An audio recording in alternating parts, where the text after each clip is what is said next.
নমস্কার বন্ধুরা, আমার চ্যানেলে সকলকে স্বাগত। আজ আমি জন্মাষ্টমী স্পেশাল সবচাইতে সহজে কিভাবে সুজির মালপোয়া রেসিপিটি তৈরি করবেন তা শেয়ার করছি। একদম ফুলকো এবং নরম তুলতুলে। তার জন্য আমি একটা পাত্র নিয়েছি আর একটা বাটি নিয়েছি। ওই বাটির মাপ অনুযায়ী বা উপকরণগুলো আমি সব নিয়ে নেব।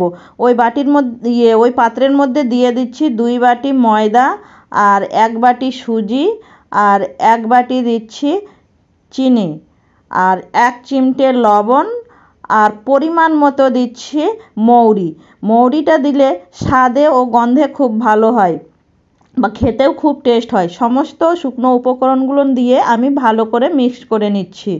মিক্স করা হয়ে গেছে। এবার ওই যে বাটিটায় উপকরণগুলো নিয়েছিলাম ওই বাটিতেই এবার 3 বাটি জল নিয়েছি। সেই জলগুলো আমি অল্প অল্প করে দিয়ে আমি গুলে নিচ্ছি। একবারে দিলে ডেলা বেঁধে যায়, তাই আমি একবারে দেইনি জলটা। এবার অল্প অল্প দিয়ে আমি গুলে নিচ্ছি, ব্যাটারটা তৈরি করে নিচ্ছি মালপোয়ার জন্য। এবার ভালো করে গুলে নিচ্ছি, গোলা হয়ে আসে। এবার এটা আমি 30 মিনিটের জন্য রেস্টে রেখে দেব। এই রকম ঘনত্বের ব্যাটারটা হয়েছে। এবার 30 মিনিট পর এসে দেখছি খুলে একদম সেট হয়ে গেছে ব্যাটারটা। এইরকম ঘনত্ব হয়েছে। এবার ভাজার জন্য আমি কড়াই বসিয়ে দিয়েছি। কড়াইয়ে পরিমাণ মতো সাদা তেল দিয়েছি। তেলটা প্রথমে হাই হিট করে পরে লো হিট করে দিয়েছি।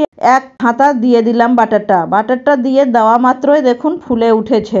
এবার তেল ছড়িয়ে আমি সেটা ছান্তার সাহায্যে উল্টে দিয়েছি।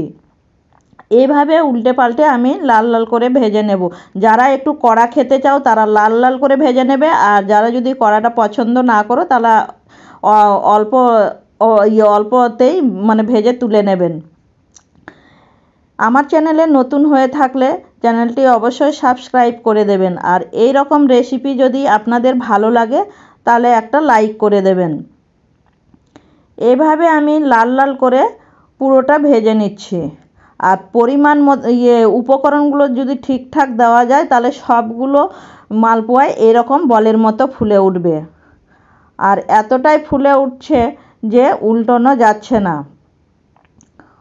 এভাবে উল্টে পাল্টে আমি ভালো করে ভেজে নিচ্ছি। দেখুন কতটা বলের মতো হয়েছে।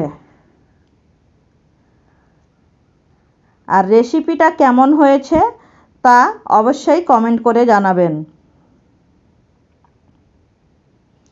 আমি এইভাবে সম্পূর্ণ সুজির মালপোয়াগুলো ভেজে নিলাম। ভাজা আমার কমপ্লিট হয়ে গেছে। এবার একটা ছিঁড়েও দেখিয়ে দিচ্ছি কতটা নরম ও স্পঞ্জি হয়েছে। এটা খেতেও খুব সুস্বাদু হয়।